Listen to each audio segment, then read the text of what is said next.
clearest articulation of landscape architecture that that I found is maybe Frederick Law Olmsted, where it's a constructed landscape. I think construction is inherent to what we do.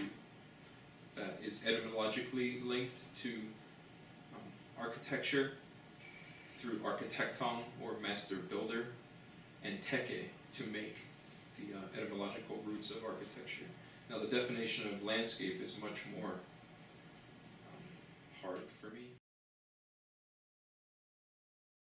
Well, I started off in horticulture, and I was very interested in plants, and I became also very interested in construction and making. So for me, it's a perfect hybrid of cultivating and constructing. I really like the reciprocity between the two things, and the two fields, the two disciplines, and ways of thinking about the built environment. So for me, it felt very natural, being somebody interested in how things go together and how things are made, and then also how things are grown. So that's why I'm a landscape architect. But I feel landscape architecture is the mother of architecture, because landscape architecture dictates building forms, dictates what is within buildings and in between buildings. Landscape architecture is very broad in its scope, from anywhere from a small private courtyard to a regional watershed to a cultural landscape, which is even beyond the region. Landscape architects therefore are visionaries in the true sense of the word. Also a discipline that understands and has the capacity to lead collaborative teams. And I would say that landscape architecture is a discipline that's involved in designing the land. And we've got two really important issues. On the one hand, we're trying to create places that people thrive in, and places in which the environment also thrives, in which ecosystems remain healthy, and in which ecosystems provide the services that humans need for healthy functioning. A landscape architect is a person who produces technical drawings for the construction of landscapes. But in a theoretical sense, it has a very broad application, from ecology to society, culture, etc.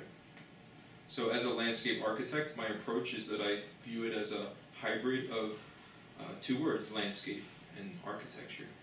And I bring that kind of synthetic approach to studios, where I look at the constructed and the growing. Because landscape architecture as a field has allowed itself to re-engage with older conversations and to incorporate those ways of thinking into what it has been already doing for 40 years. So it's more interesting now. In teaching, I'm the first person who will tell you that landscape architecture has never been broader as a discipline. But I think a good approach to that question would be not to say what is landscape architecture, but maybe to start by saying, what is landscape architecture not? I value landscape architecture for having the capacity to deal with multiple scales, with multiple disciplines, and keep in mind that any important solution, any solution that's really going to be functioning in the long run, has to be ecologically sound and has to promote human health and well-being within the context of some reasonable budget as well. It's also amazing to construct a new place. And some of my happiest moments had to do with making positive change in the world that way.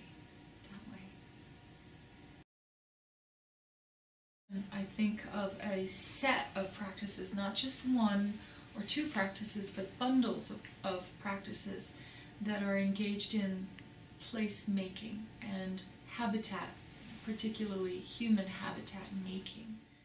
I have a personal mission to do two things. I'm very much interested in training landscape architects and training young people to go out into the world and use the tools and the science that we've put together here as a way to make the world a better place. That's one thing. That's one of the reasons I'm on the faculty here. And another reason is I'm very much interested in just making new discoveries and exploring ways in which we can get a better understanding of how landscapes and the places that we design at these various scales can help create healthier communities and stronger social fabric within society. This is actually a quote from J.B. Jackson, but it's the background for our collective existence, the infrastructure that is the background for our collective existence. So we construct that background, that landscape. It had to be landscape architecture, because that's what I enjoyed the most, was walking and being in the world, in motion. How ironic that I'm sitting here motionlessly, tethered to a desk.